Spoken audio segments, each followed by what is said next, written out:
Let's take a look at chapter 23. On my version of the slide, it looks like it's all kind of clumped together because of the format that I'm using to record in. I hope it does not look that way for you. Your first slide always is chronology, and I want to point out to you, we're talking about World War, and this timeline really shows that. We're talking about Sarajevo, we're talking about the German U-boat and it sinking the Lusitania, we're talking about Mexico, New Mexico, we're talking about Germany and France. I mean, just all over the place. We really are talking about World War at this point. It's important to get an idea of where we're starting, though, since we're talking specifically about U.S. history here. At the time, around 1910, when the Mexican Revolution began, the United States, because of its proximity to Mexico, obviously was concerned. And we had a series of battles that were fought along the border, and that is actually known as the Mexican Border War. And these were fought in Texas and along the border. So the United States Army was stationed in force along the border and on several occasions fought with Mexican rebels or federals. The height of this conflict, though, came in 1916 when Revolutionary Pancho Villa attacked the American border town of Columbus, New Mexico. In response, the United States Army, under the direction of General John Pershing, launched an expedition into northern Mexico to find and capture Villa. So the operation was a failure in that the fact that Villa was not captured, but it was particularly successful in that the army did find and engage rebels, and they did kill his top two lieutenants. The revolutionary himself escaped, and the American army returned to the U.S. in January of 1917.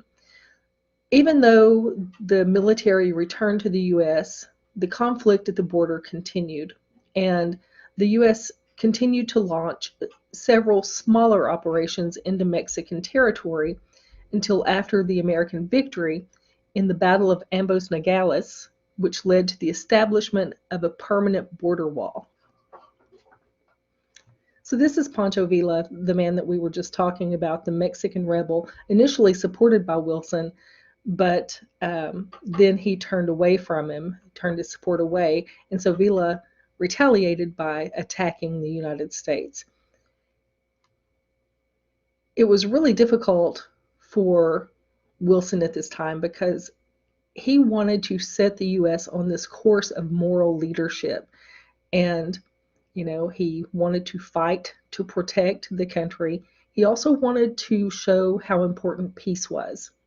So we see Wilson struggle with that as the First World War gets started. Here's an editorial cartoon that pictures Woodrow Wilson as a school teacher. So Wilson was the son of a minister and had worked in higher education as president of Princeton University. So he was associated with teaching and preaching. And as the United States president, he continued to do that, to lecture and preach. So here in this editorial cartoon that ran in an old newspaper, you can see that he is instructing these little students. And you can see that they are Mexico, Nicaragua, and Venezuela. And he's telling them we can have no sympathy with those who seek to seize the power of government to advance their own personal interest or ambition. It's like he's pointing it out to them, like maybe they're too young to understand that themselves or too naive to understand that themselves. It shows that the U.S., as president, he is putting the U.S. into this role as a moral guide.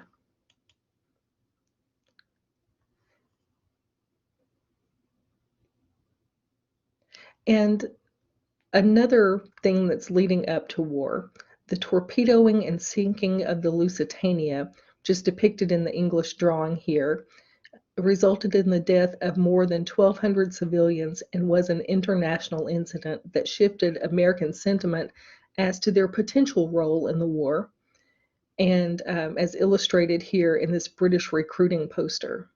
Remember the Lusitania, it's your duty, enlist today. So that was a big international event that's going to lead us to consider war.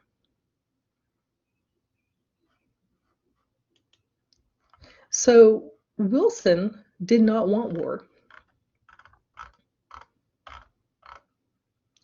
He had no desire to embroil the United States in a bloody and lengthy war that he could see was devastating Europe. His foreign policy through his first term and through his campaign for re-election focused on keeping the United States out of war and involving the country in international affairs only when there was a moral imperative to do so. After his 1916 re-election, however, the free trade associated with neutrality proved to be impossible to secure against the total war strategies of the belligerents, particularly Germany's submarine warfare. Ethnic ties to Europe meant that much of the general public was more than happy to remain neutral. Wilson's reluctance to go to war was mirrored in Congress. And we can see that on April 2nd, 1917, Wilson actually finally asked Congress to declare war. The Senate approved 82-6 on April 4th. The House of Representatives approved 2 days later with a vote of 373-50. So you can see it wasn't exactly a unanimous decision to go to war.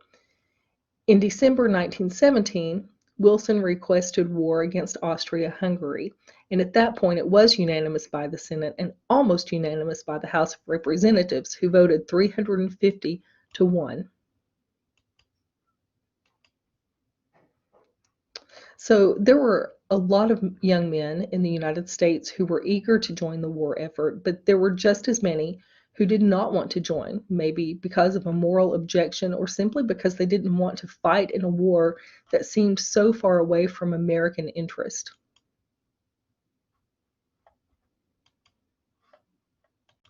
Wilson might have entered the war unwillingly, but once it became inevitable, he quickly moved to use federal legislation and government oversight to put into place the conditions for the nation's success. First, he sought to ensure that all logistical needs, from fighting men to raw materials for wartime production, were in place and within government reach. From legislating rail service to encouraging Americans to buy Liberty loans and to bring the boys home sooner, the government worked to make sure that the conditions for success were in place. Then came the more nuanced challenge of ensuring that a country of immigrants from both sides of the conflict fell in line as Americans first and foremost. There were aggressive propaganda campaigns combined with the series of restrictive laws to silence dissenters to ensure Americans would either support the war or at least stay silent. While some conscientious objectors and others spoke out, the government efforts were largely successful in silencing those who had favored neutrality.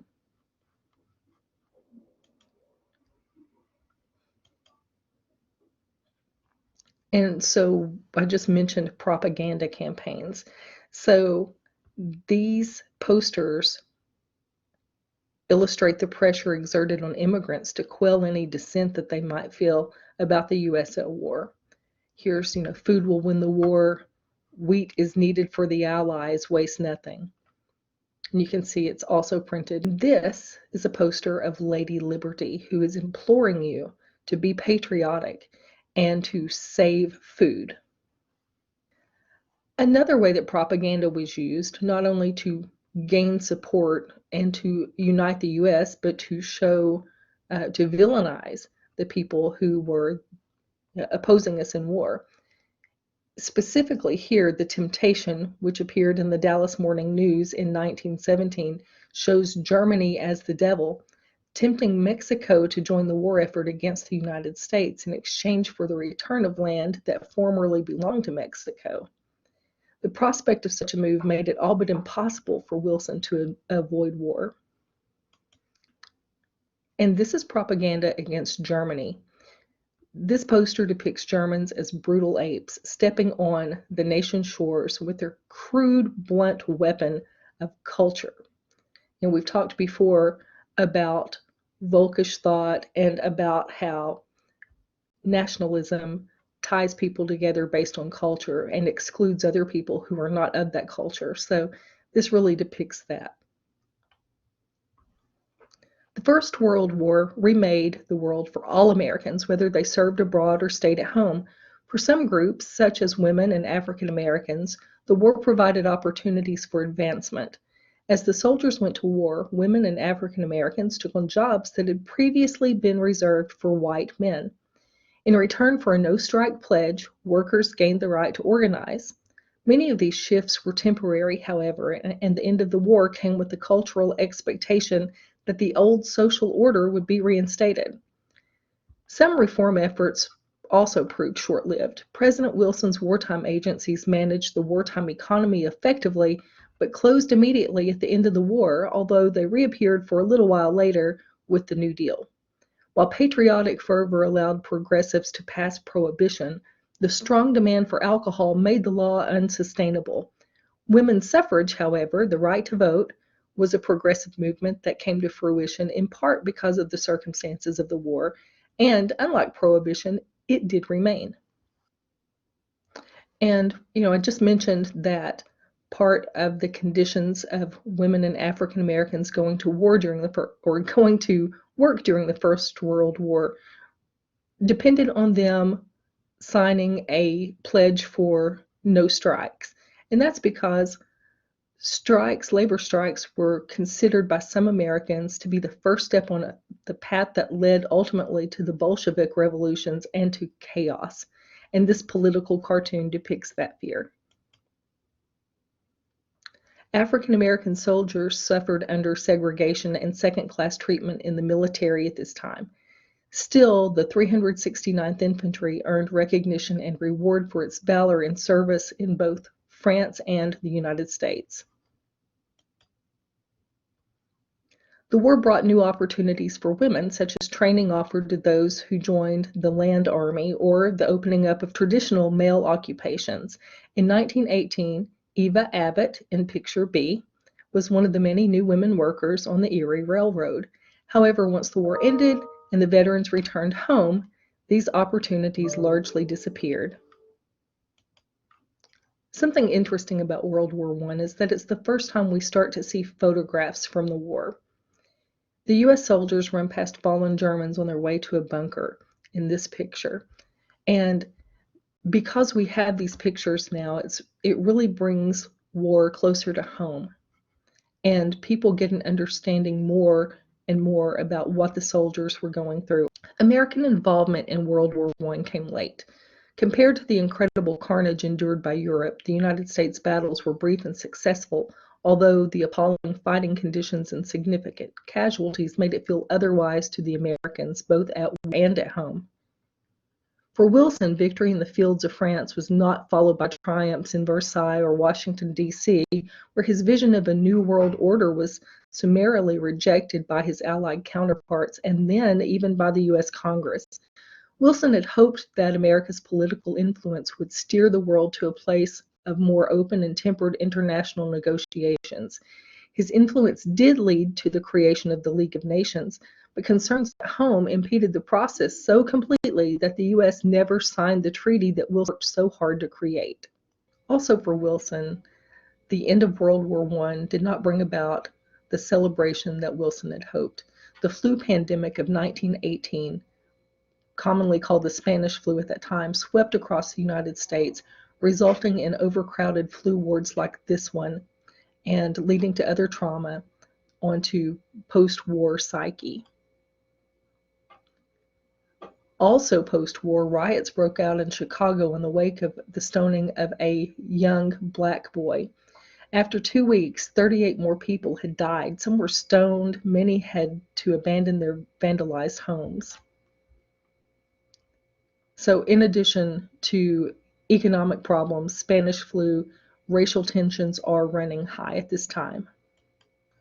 Additionally, Americans were tired of the progressive movement, and they made it clear that they were seeking a break from the harsh realities that the country had been forced to face through the previous years of progressive mandates and war. They voted in Warren G. Harding in a landslide election. Americans indicated through their vote their desire for a government that would leave them alone, keep taxes low, and limit social progressivism and international intervention.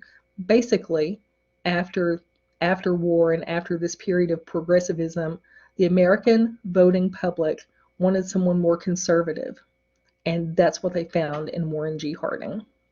The Paris Peace Conference ended World War I with the Treaty at Versailles. The conference held the largest number of world leaders in one place to date. Now, in this photograph, we only see four. We see Prime Minister George of Great Britain, we see Orlando of Italy, we see Clemenceau of France, and of course, President Wilson from the United States. Okay, so that wraps up chapter 23. You're always welcome to go back and view the notes as many times as you'd like. I'm also attaching a PDF of just the notes without the recording for your convenience as well. If you have any questions, don't hesitate to drop me an email and I will get back with you as soon as possible.